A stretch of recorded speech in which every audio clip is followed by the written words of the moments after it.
Welcome to the Berry Tramel Show. Todd Berry was a quarterback at Miami High School and the University of Tulsa who went into coaching, was a head coach at Illinois State, Army, and Louisiana Monroe, and Berry eventually replaced Grant Taft as executive director of the American Football Coaches Association. Berry soon will retire, but he's been a strong advocate for coaches and has strong beliefs about the state of college football. And he joins us today. But first, we want to thank these sponsors for supporting the Berry Tramel Show: Next Generation Roofing, Weedman Lawn Service, FireLakeJobs.com, Oklahoma's Ford Dealers, Oklahoma's 988 Helpline, and Two Fellas Moving. I like helping people move. It's one of my few talents, but I'm the oddball.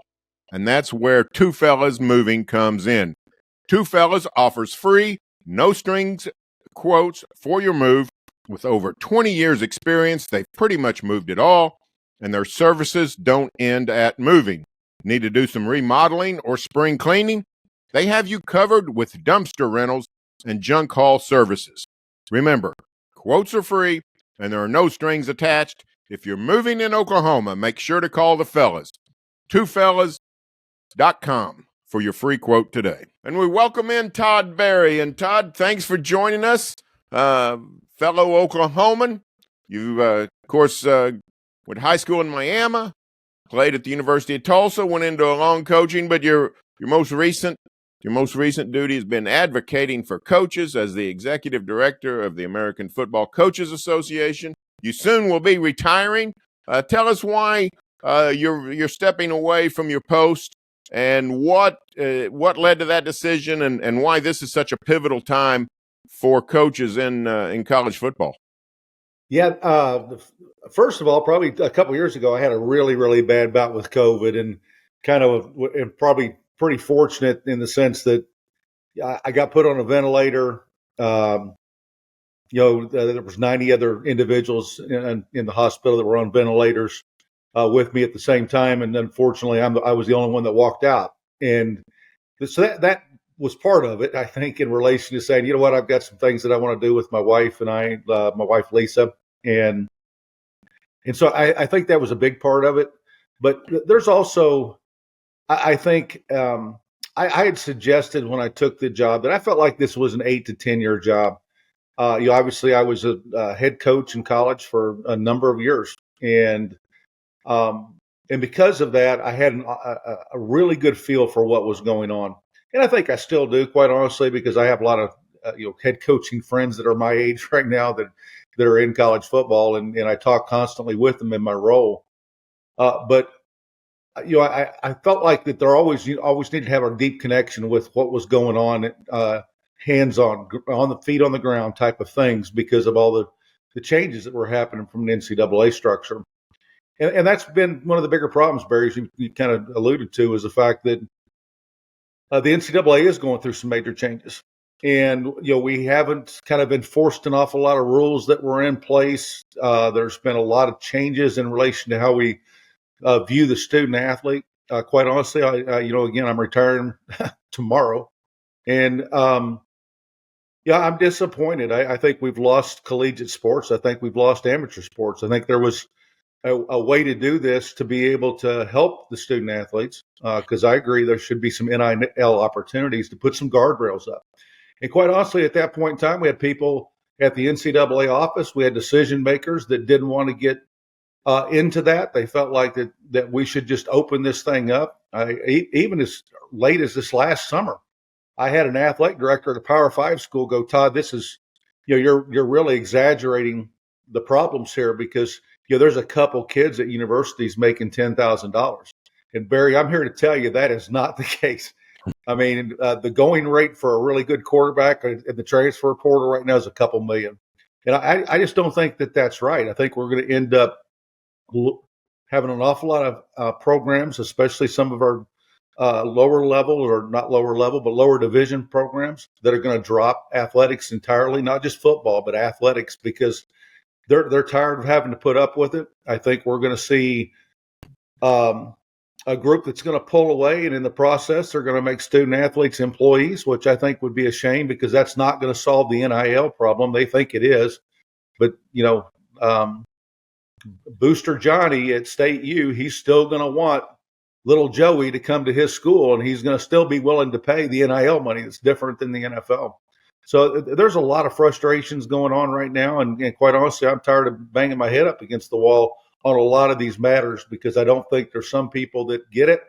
I don't think there's some people that want to even try to fix it because they do get it. And there's other ones I think are motivated by some other motives that I think are nefarious. So that's part of all of what's coming down. I think right now one of the challenges for Craig Bohl, our new executive director at the AFCA.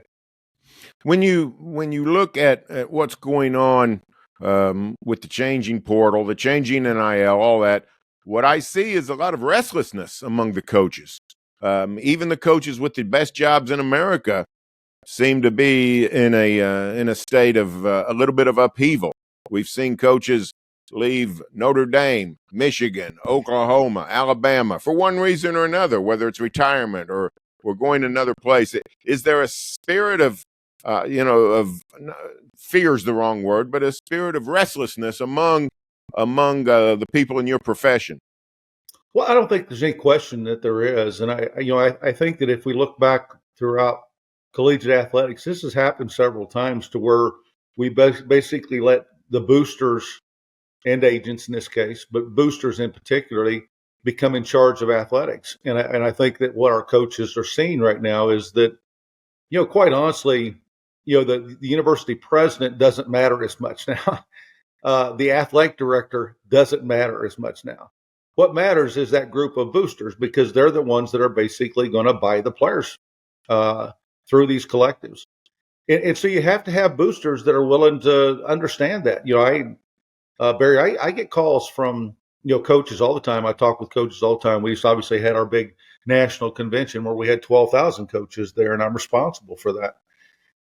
But I have coaches that have called me and said, Todd, I've got a booster that's out of control. Tell me if you know somebody that's dealing with this kind of thing. He just bought me a fullback, and I don't even have a fullback in my offense. Boosters that have basically asked coaches to go down through the list of all the players that they were going to play in the upcoming year, and because it was his intention to try to buy all those players off those other teams, so that his team wouldn't have to play against them. And so consequently, I think when you see some of the restlessness, when you see some of the changes, sometimes it's not that they don't love the university or the fan base or their players there. It's because they recognize already that maybe they have an internal problem with the booster that they need to get away from. Or maybe it's one of those things to where, they have a booster organization that's not being helpful to them to try to recruit players. And so I think there's an awful lot of other things that are right now motivating our coaches to do things that maybe they wouldn't have done 4 or 5 years ago. What does the AFCA want to see done to alleviate some of the pressure and reverse some of these trends? Well, I don't think any of these things are surprises, quite honestly. I really get frustrated sometimes when I hear, well, these were unintended consequences. I'm like, unintended means that you didn't know that it was going to happen, and all of a sudden it happened. These are things that I think were expected by our coaches. And so, first of all, I would like to see, kind of a restructuring of the NCAA to be able to put more individuals in the room that actually knew what was going on. I think I'm a part of most of those organizations, and so I can speak to this, I think, truthfully, in the sense that, quite honestly, we've had a lot of people that are in the rooms that have no understanding of the current rules. And when we're having to spend the first 30 minutes of any meeting talking about what the current rule is, because the people in the room don't even know what the current rule is, you've got a problem in them making a decision on what the next rule is. I think secondarily, when it comes to NIL in particular, and we're talking name, image, and likeness, we got to have clarity and transparency. And clarity means that we've always asked for as coaches, and actually it looks like the NCAA is finally wised up to it. We need to have some kind of national database, some kind of national registry, because what's happening right now is that, an agent a student athlete basically comes, contacts another school and says to them, "Hey, I have, a current contract with, XYZ company, and it's for this amount of money. Can you do better?" Well, the problem for the school that's now recruiting him is they can't they can't look in to see if it's valid or not, that XYZ offer, okay, or even the money, or whether he's actually signed a contract. And so you have these agents that are basically leveraging false things, trying to get more money for their student athletes, and that's creating some of the problem. I think secondarily, we've got to have some kind of consistency across the board, from state to state. And as we all recognize, you have states that have different rules on NIL, and it's very confusing, I think, for the student athlete and for the collegiate institution. And so I think that makes it difficult for them to kind of move forward along those lines. So I think those are two things along those lines. And I think in the transfer portal, which is the other part of this that I think is very difficult, because this is forcing the movement.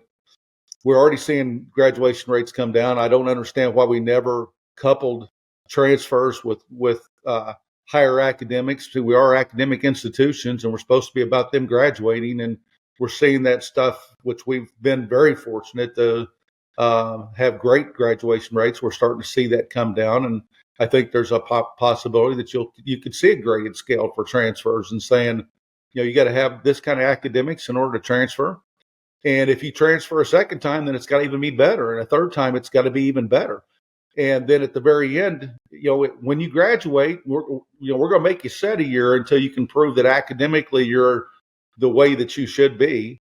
And then at the very end of that, if you end up graduating, then you get that year back, and that way the student athlete's not out any time. I think it's a very reasonable request for an academic institution for people to prove that they're worthy of being at that university and can academically handle it. They do it with every other student. I don't know why student athletes would be a different type of student.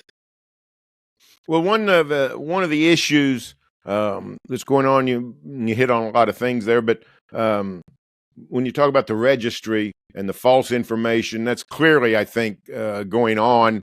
We're talking about the marketplace, and it seems to be a sort of a I don't know, black market's the wrong word, but it is sort of a secret society of marketing. When the explosion of coaches' salaries, that's been fairly public. We don't really sit around and wonder, well, what's Lincoln Riley making? What's Dabo Swinney making? We know. Is that part of the problem when you talk about trying to bring light to what some of these actual numbers are? Well, yeah, I think it is. I think if you talk with athletic directors right now, many of them would say that, the money that used to go to the athletic department is now going to the collective to buy the players. And so I think it's reasonable to suggest that as we look forward down the road, in the past, Barry, if you wanted to be successful, which obviously these are multi-million-dollar enterprises and they're generating significant amounts of money. But if you wanted to be successful in the past, what you would do is you would spend your money on facilities, right? Because that would help you recruit, and you would spend it on coaches, right? Because they were the ones that you could. That was your way of being able to change the needle to have success, right? Recruit better via better facilities, have a great coach that could get you the right players, and then obviously the right schemes and so on. I think as we move forward, I think that this certainly looks more like an NFL model. And while I'm not degrading the NFL coaches, when you can pay the players, what ends up happening is the players end up making all the money. And so you don't spend money on facilities. I mean, other than the Dallas Cowboy facility, if you go around the country, most of the NFL facilities are not very nice. They're spending the money on the players. The coaches' salaries are not huge. They're good, don't get me wrong, but they're not huge because they're not that competitive nature. The reality of it is that, they're reasonable because you can pay the players. I think we're seeing the exact same thing in colleges right now, because I think every athletic director would tell you that they don't have an influx of money into their athletic program right now. And so for all those that said, this is going to be great for the Olympic sports, and this is going to be great for women's sports, I would suggest to you that they were completely wrong on this, because this was the rational outcome. You give them opportunities, boosters opportunities to give money, and it doesn't have Title IX responsibilities to it, then those guys are going to end up, many times they're going to give the money to football, maybe to basketball, but football is going to be the king. In the past, they gave that money and it had to be split, because of Title IX. The athletic department benefited, the other sports benefited. So I think this has been terrible for the women's sports and for the Olympic sports, because we're not seeing the same kind of inflows into athletic departments right now, because that money is, again, going to buy players. Is it the NFL model? Clearly, I agree with you. That seems to be where we're headed. Buying a linebacker instead of building a building. But is that necessarily a bad thing on the football end of it? If the money, your points about Title IX are well made, a lot of fears about what this could do to overall athletic departments. But on just the football end, is that a bad thing if more money goes to the players rather than the coaches? Well, I don't know that it's necessarily a bad thing. The one thing that I would caution against here a little bit is, when you're comparing, and many do, this employment model that the NFL has in relation to what the collegiate one, which is obviously not an employment model currently. And they're thinking, well, we can put caps on these things and all that. And that's true. I mean, you could let the players unionize. You could come to some kind of agreement from a collective bargaining standpoint that suggests that, here's the cap that we're all going to operate underneath. The problem with this is NIL again. The NFL teams don't have to worry about NIL. Patrick Mahomes, whenever he does a commercial, he's doing that commercial not because somebody wants to see him at the Kansas City Chiefs. He's doing the commercial because somebody's business thinks that would be good for their business, right? To have him appear. Right. Sort of what NIL is supposed to be. Well, yeah, exactly. Yeah, but that's what's different in college is, right. Again, while you might come to some kind of employment status, the reality is that the NIL money is still going to be out there. And again, Booster John is still going to want little Joey to come to his school. And so it won't be about the business side of this. It will be about, I want him to play for my team. And so you have these de facto owners to some degree. I think that, as we look at this, and I've used this analogy, maybe it's not appropriate right now, but, I wouldn't pay a nickel to have dinner with Justin Bieber, right? Somebody else would pay $1 million. And the courts actually, and that's fine. Because the thing about NIL is it's all in the eye of the beholder. When we start talking about products and services, I can't go mow your lawn, Berry, for $500 because that's not the going rate. Well, that's what's interesting about NIL is there is no going rate.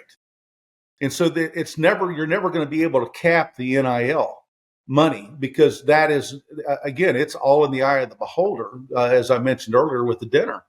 And so you can't cap that. And that's what's different, I think, about, the NFL and the collegiate NFL model and what the collegiate model could look like if we went that direction.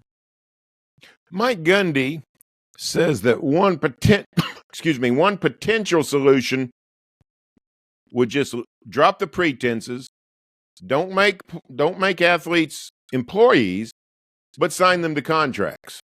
Bring them to campus and say, here's a 2-year contract, here's what you're getting in NIL, whatever.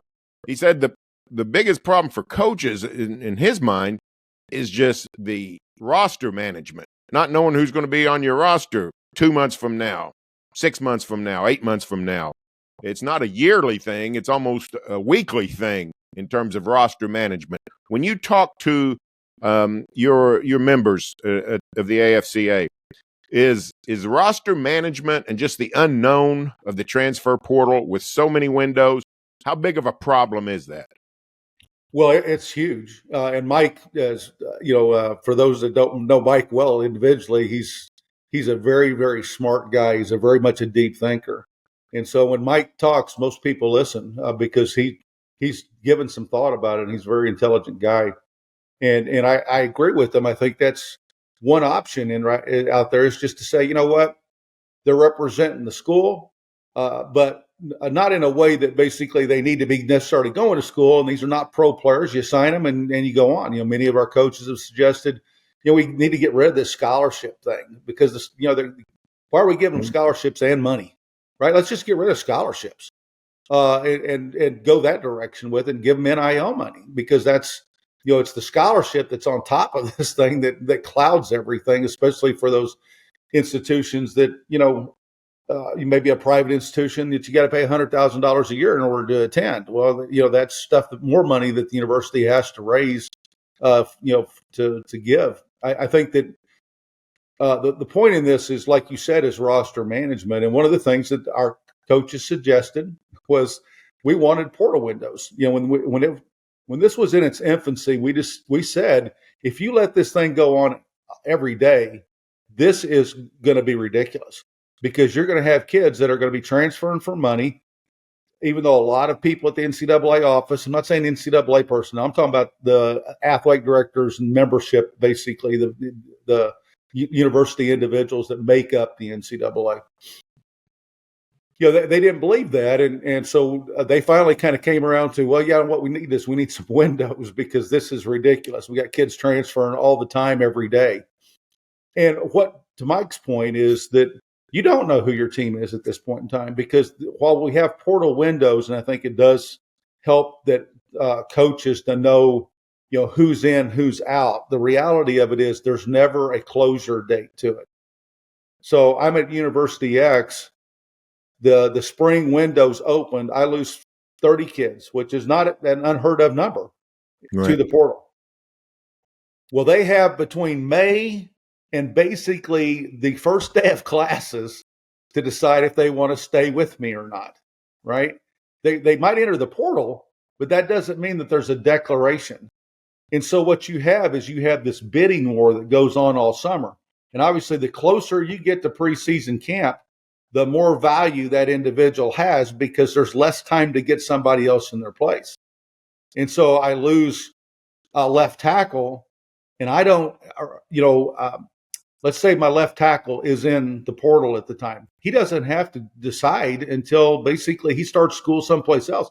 Unfortunately right now, because the way the rules are, he could actually start off at my school, at Berry University, okay, and then go, this thing's not working out. I understand there's a left tackle at Tramel College, and he got hurt. I'd rather be at Tramel College. So right in the middle of preseason camp, he could transfer to Tramel College and be eligible that year because school hasn't started. That's something else that student athletes haven't quite figured out, but that is possibility.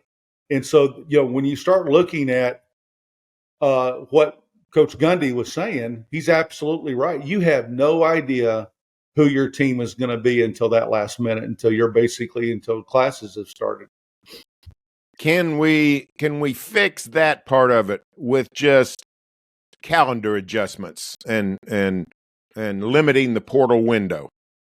I think you can do some of it, and we have obviously. We put the portal windows in. That was something our coaches had asked for at the very start of this. But unless there's some kind of closure date, one of the things that we've suggested as coaches is we would love to see, just like we used to back in the old days, is every June, your whole football team would sign their scholarship. And so that way, if all of a sudden, from an academic standpoint, you didn't do well, you went out and you did something bad as a student athlete, I robbed a bank, you wouldn't renew the scholarship. Okay. And so that happened every June. And then we kind of got into this thing of, we need to take care of the student athletes. They need 4-year guaranteed scholarships, even though there wasn't, you couldn't cut a player for not being a player. The only reason why you could cut him if he was doing bad things.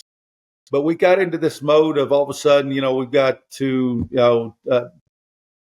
kind of a little bit of a communist mentality, in the sense that here, you've got this and we can't take it away from you regardless of what you do. And so in the process of basically creating that 4-year thing, then there's been this kind of mentality that, that student athletes don't have any kind of responsibilities. There's no reciprocity back to the university. And so right now you can't hold them accountable for anything. You can't say, hey, listen, you've got to work out in order to be a player. And the player says, well, I don't want to work out. You can't really kick them off the team because they got a 4-year scholarship. Even if you do kick them off the team, say you can't come back, that counter still counts against you. And so there does need to be, I think, some reciprocity in this, and saying, hey, listen, you don't get everything for free. You've got some responsibilities to make yourself a better player and make yourselves a better student, to be a collegiate student. And right now the coaches don't have a lot of ability to be able to enforce any of those things. And so consequently, student athletes are kind of driving things. And so thusly, if we don't get back to some kind of June signing to where it says, okay, at this point in time, I'm coming. I'm at your place. You're committed to me. I'm committed to you. I'm going to get my NIL money. I'm getting my scholarship. I'm getting all these things. And then in return, I'm staying with you. And if I leave to go someplace else, then I'm going to be ineligible that year.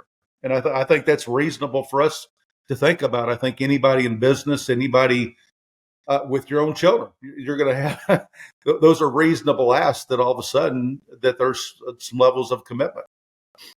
This is clearly the current landscape makes the job tougher than it's ever been for college football coaches.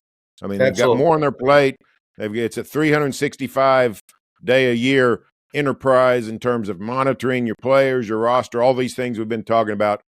On the other hand, they've been royally compensated. Sure. With the salaries have gone through the roof. How much, for the overall tone of what college football has become, are the coaches' salaries and in some ways the coaches' own flexibility and jumping jobs, breaking contracts, those things, do they share some of the responsibility, or how much of what we're seeing is the result of coaches just doing the same thing before the players had the chance to?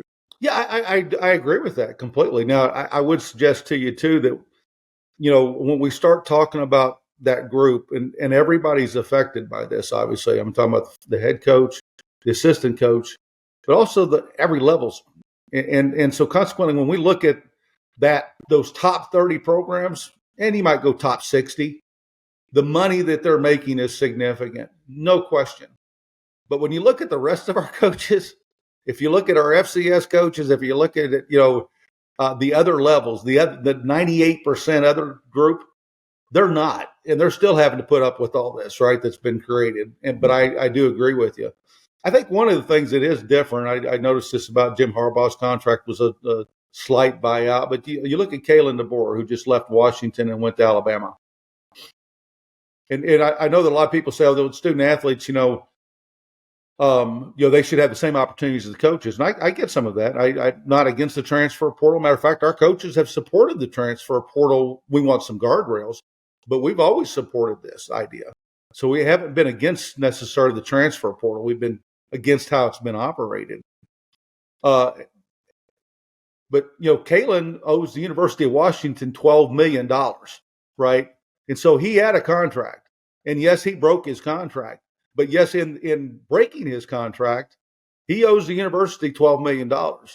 I don't see any players owing any universities $12 million when they break their contract, basically, to go someplace else. And so I think when we say that they're similar, there certainly are some similarities. Are they completely similar? No, because there is no, punishment for breaking the contract currently with, and we have to be careful about that, because I don't agree that they should be student athletes should be employees. I don't feel like that's the right model. I think it'll really dramatically change how many universities support football. As you well know, Barry, in the United States, it's pretty interesting because we're the only country in the world where universities sponsor sports.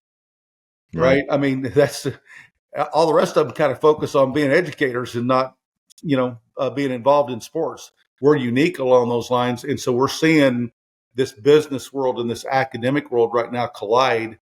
And I would hate to lose the academic part of it, because I know, the interesting thing about coaches, and Barry, you've talked with enough of us over a period of time. What's interesting is we were student athletes at one time. along with being coaches. And so we see this thing from both sides. It wasn't like all of a sudden we don't remember what it was like to be a student athlete. We all understand the value that we got out of getting the education that we got at our institutions. And so, a lot of us were in collegiate coaching rather than NFL because of the fact that we had something special happen to us in our collegiate space and our collegiate environment. And in the process, we want to try to return that favor to the student athletes that we're working with, hoping they would have some of the same great experiences in college and maybe avoiding some of the pressures that an NFL contract brings along with it. Well, Todd, we're out of time, but this has been a fascinating discussion, and I don't know if college football can get back on its bearings or when it will. But thanks for your work throughout this long career in college football, both as a coach and as an advocate for coaches. What are your retirement plans? Well, I told all the people yesterday I was on football oversight call, and I said, listen, everybody's got my cell number, and if you call on Saturday or past Saturday, then it better be about fishing, because past Saturday, I'm not talking about this stuff anymore. So now I'm going to do some fishing. I'm going to take my wife on vacations. Barry, we haven't been on vacation in 8 years because of just the nature of kind of the NCAA and all of these crises that happen. And so it was just impossible for me to really get away. So I'm looking forward to taking some time away with my wife and my children and visiting some people that I haven't seen in a long time. So we're really, really looking forward to this. Well, fantastic. And as you told me, you're retiring to Tulsa, so still keeping those Oklahoma connections very tight. Hey, thanks for joining us, Todd. My pleasure, Barry. Thank you. And remember, you can now access us via the Sellout Crowd app. Just go to the App Store and search Sellout Crowd. And if this is your first time hearing or watching the show, be sure to subscribe on YouTube or your favorite podcast app.